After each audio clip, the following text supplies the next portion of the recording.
Alerte! Alerte! Habitants de tous les pays et de toutes les villes du monde, un astéroïde massif s'approche de la Terre.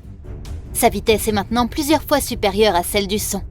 Et chaque jour, il accélère un peu plus. Une fois qu'il sera entré dans notre système solaire, il passera devant Uranus, Saturne, Jupiter et Mars. Les champs gravitationnels de ces planètes vont également accélérer l'astéroïde. Et notre planète sera sa destination finale. La collision est inévitable. Selon les scientifiques, une météorite de la taille du Mont Everest peut détruire la planète entière. La catastrophe aura lieu dans 350 jours. C'est la panique dans les rues. Les gens construisent des bunkers et font des réserves. Des scientifiques et des astronomes du monde entier sont réunis pour trouver une solution. La seule façon d'éviter la collision est de détruire l'objet spatial. Une puissante fusée peut diviser l'astéroïde en centaines de milliers de morceaux. Dans ce cas, une pluie de météorites frappera la Terre. Mais c'est toujours mieux que la destruction complète de notre belle planète. En moins d'1 an, les gens construisent plusieurs fusées puissantes.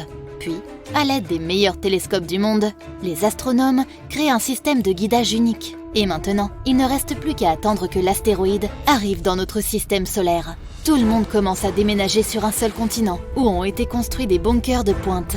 Les dégâts causés par l'astéroïde sont impossibles à prévoir. Alors, il vaut mieux cacher les gens dans un seul et vaste endroit sûr en attendant la collision. Le moment est arrivé. L'astéroïde passe à côté d'Uranus. Sa vitesse augmente. Maintenant, l'objet spatial massif se déplace seulement 10 fois moins vite que la lumière. Les scientifiques lancent leurs fusées dans les airs. L'astéroïde passe devant Saturne et détruit une partie de ses anneaux. La trajectoire de l'astéroïde change.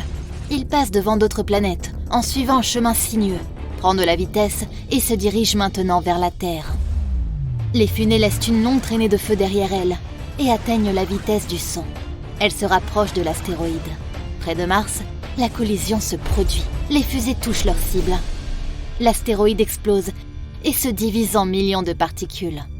Tous les morceaux volent dans des directions différentes. La Terre est sauvée. À ce moment-là, les satellites de la Terre enregistrent une énorme explosion d'énergie. Une petite partie de l'astéroïde se dirige vers la Terre. Elle est minuscule, de la taille d'un grain de sable. Et maintenant, le grain de sable vole vers la Terre à une vitesse de 297 000 km par seconde, ce qui représente 99% de la vitesse de la lumière. À cette vitesse, le grain a presque le même pouvoir destructeur que l'astéroïde tout entier. Il s'approche de la Lune. Encore quelques secondes et le grain de sable frappera notre planète. Tout le monde retient son souffle. Si le grain acquiert une puissance aussi incroyable, c'est grâce aux lois de la physique. Plus la vitesse d'un objet est élevée, plus sa masse et son énergie sont importantes. Lorsque le grain de sable atteint une vitesse proche de celle de la lumière, son énergie et sa masse commencent à augmenter de façon spectaculaire. Tu ne peux même pas voir ce minuscule grain de sable, mais à l'intérieur, il a la masse d'un continent entier. Si le grain atteint la vitesse de la lumière, sa masse sera infinie, et alors un trou noir apparaîtra. Dans ce cas, toutes les choses vivantes et même inanimées de la planète disparaîtront. Les arbres, les mers et les océans, toutes les villes, les pays et les continents, l'air, le son, l'atmosphère, toute molécule de la Terre. Tout sera absorbé par l'incroyable force gravitationnelle du trou noir. Puis, lorsqu'il n'y aura plus aucune trace de notre planète, le trou s'emparera de la Lune. La force gravitationnelle grandira et absorbera d'autres planètes du système solaire. Bientôt, elle atteindra le Soleil. Notre étoile se divisera en milliers de bandes comme des spaghettis et émettra une énorme quantité d'énergie. Cela pourrait déclencher la naissance d'un deuxième trou noir, mais heureusement, le grain de sable ne se déplace que à 99% de la vitesse de la lumière, ce qui change tout. De plus, aucun objet ayant une masse ne peut réellement atteindre la vitesse de la lumière. Le grain de sable entre dans l'atmosphère de la Terre. De l'extérieur, il ressemble à un météore aveuglant qui transperce le ciel. Le grain se réchauffe, traversant les couches de l'atmosphère. Dans un rayon de 160 km autour de lui, les nuages s'évaporent. Le ciel devient limpide. Si tu le regardes au ralenti, tu peux voir que l'air est ionisé, car les molécules d'air sont divisées. Dans la nature, ce processus se produit pendant les éclairs. Notre Soleil possède également une énergie ionisante et désinfecte l'air. La météorite laisse derrière elle un trou dans la couche d'ozone. Désormais, cet endroit n'est plus protégé des radiations spatiales et des rayons ultraviolets. Le grain de sable vole directement vers le centre de l'océan austral. Le continent le plus proche de l'explosion est l'Antarctique. L'air qui l'entoure se réchauffe et se mélange à la température froide de l'océan, créant ainsi des ouragans. Dès que le grain s'approche de la surface de l'océan, l'eau commence à bouillir. La température et l'énergie du grain sont si élevées que l'eau s'évapore. Mais les molécules de vapeur sont instantanément brûlées. Des milliers de litres d'eau viennent de disparaître de la surface de la Terre. Le grain vole encore sur les premiers mètres sans toucher la surface, car l'eau s'évapore devant lui. Puis, il tombe dans l'océan et provoque une puissante explosion. Des centaines de millions de litres d'eau moussent et bouillonnent à cause de la température élevée. Dans un rayon de 160 km, l'océan est éclairé par une lumière vive. Les profondeurs de l'océan, où les rayons du soleil ne sont jamais parvenus auparavant, sont presque aussi transparentes que l'eau au fond d'une piscine. L'épave des vieux navires coulés se divise en atomes à cause de la puissante explosion. Les monstres marins inconnus et les calmars géants qui vivent dans l'obscurité ont peur de la lumière vive et s'éloignent à la nage.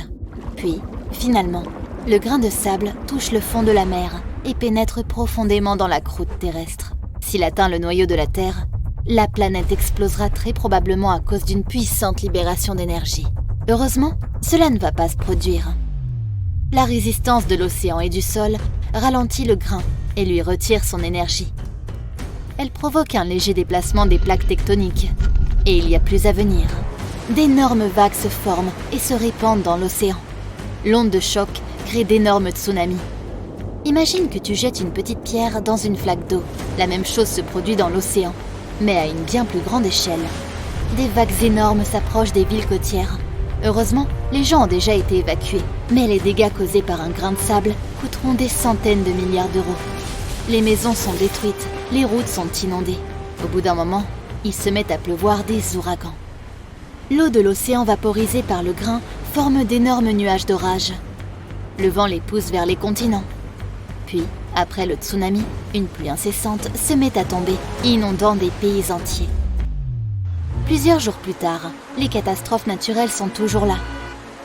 La température de l'océan austral a augmenté de plusieurs degrés. L'eau est en train de bouillir sur le lieu de la collision, faisant fondre les glaciers de l'Antarctique. Des millions d'icebergs fondent. Si bien que le niveau d'eau des océans du monde entier augmente. Les côtes de certains continents sont submergées pour toujours. Les nuages d'orage atteignent le Sahara et d'autres déserts. Le déplacement des plaques tectoniques provoque des tremblements de terre sur certains continents. Les volcans se réveillent. Le ciel est rempli de cendres volcaniques. Il faudra des mois pour que toutes les cendres se déposent. Au début, cela crée des conditions difficiles pour la vie sur Terre. Les plantes et tous les êtres vivants ne reçoivent plus assez de lumière du soleil. Dans les arbres et les algues, la photosynthèse est perturbée. La production d'oxygène s'arrête. Il est de plus en plus difficile de respirer. L'air qui remplit l'atmosphère de la planète s'épuise lentement. Les humains doivent s'adapter à de nouvelles conditions. Ils construisent de nouvelles villes sur la Terre et dans l'océan. Ils créent des plantations avec un éclairage artificiel pour stimuler la photosynthèse. Heureusement, tous les problèmes prennent fin lorsque les cendres se déposent. À l'intérieur des volcans, il y a du magma chaud qui coule. Il peut s'avérer utile car il est riche en éléments chimiques et en minéraux. Avec les cendres, les nutriments tombent sur le sol, qui est désormais bien fertilisé. Les plantes, les arbres, les fruits et les légumes poussent incroyablement vite et produisent à nouveau beaucoup d'oxygène. Le Sahara est désormais rempli de fleurs. Et il ressemble plus à une prairie qu'à un désert. Au lieu de détruire la planète, le grain de sable l'a simplement renouvelée.